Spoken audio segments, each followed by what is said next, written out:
chances are long gone by now, but snowflakes are sometimes a mystery.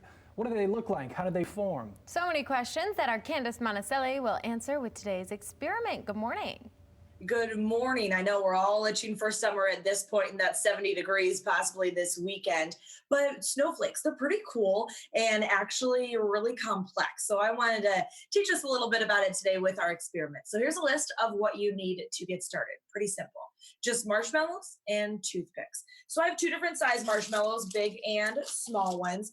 And all you want to do is take some toothpicks and different size marshmallows and just make all these different shapes of snowflakes you can. Use your imagination. This one's my favorite, but use your imagination. See how many different snowflakes you can make because no two snowflakes are alike. There's a lot that goes into these things, but what are snowflakes when we see them in real life?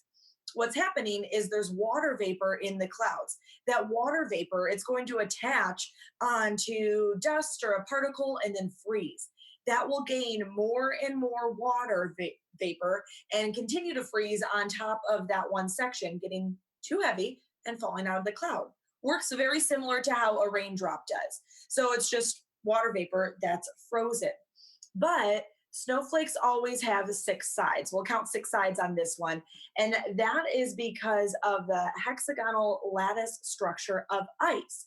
So when molecules, when water molecules, water vapor molecules, when they freeze in that six-sided hexagon shape. So that's why you'll always see six sides to a snowflake. I know they're hard to see, but there are six sides there. And then when you have bigger snowflakes, off of one section of snowflake, that'll branch off into six more sides. So it keeps gaining on the entire thing.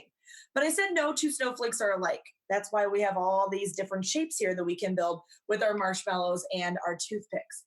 That's because it takes up to 100,000 water vapor droplets to make one snowflake.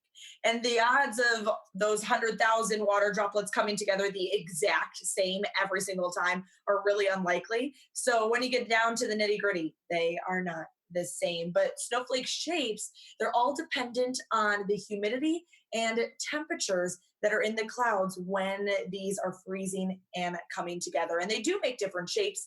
They're called plates, dendrites, needles, and columns. So if you ever get a chance to look at a snowflake up close next winter, you can see some different shapes there. So pretty cool. See how many different shapes you can make at home and have some fun with it. If you try this at home, send me your pictures on Facebook. I love to see those. All the kids are learning at home during this time. And we'll get a full list of instructions on fox17online.com.